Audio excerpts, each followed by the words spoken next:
Thank you for joining for this week's Torah Encounter. Our learning today should be dedicated to the safety of our brothers and sisters in Israel. Well, we say at the Seder night, Arami Oved Avi, which the Haggadah teaches us, is telling us that Laban tried to destroy the entire Jewish people. And you need look no further than this week's Parsha to see all the difficult things that Laban put Yaakov through.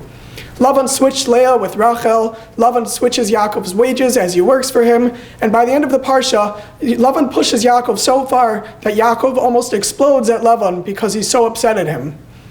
So given this background of Laban, that we look at him as such a terrible person, that he tried to destroy us, the Haggadah says, it's surprising that we actually learn a few halachos from Laban.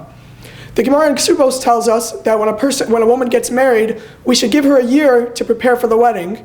And the Gemara tells us this is learned from Laban, who, when marrying his sister Rivka, asks Eliezer to wait a year before the marriage.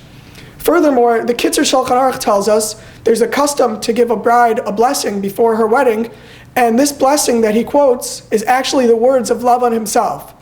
And from this week's Parsha, when Laban is marrying off Leah and Rachel, we're learning other important halachos. There's a halacha that a person can't get married during Chol HaMoed because of a concept, Ein Ma'arvin Simcha B'Simcha. You can't have two happy occasions coinciding because it may diminish from the wedding. This is learned from this week's Parsha as well, because Laban doesn't allow Yaakov to marry Rachel immediately after marrying Leah because he wants Leah to have her Simcha alone.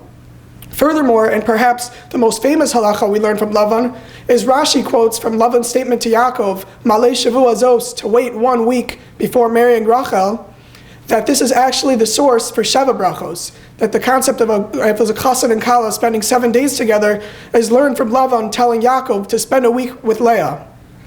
So with this in mind, it's very strange. Why are we learning all these halachos from someone who goes down in history as a rasha, as such a wicked person, and we're learning all these different halachos about marriage? So the Or HaChaim, when Laban is introduced to us a few parshos ago, tells us that Laban wasn't solely evil, and he actually brings psukim from the Torah that imply that when Laban is introduced that he was somewhat righteous.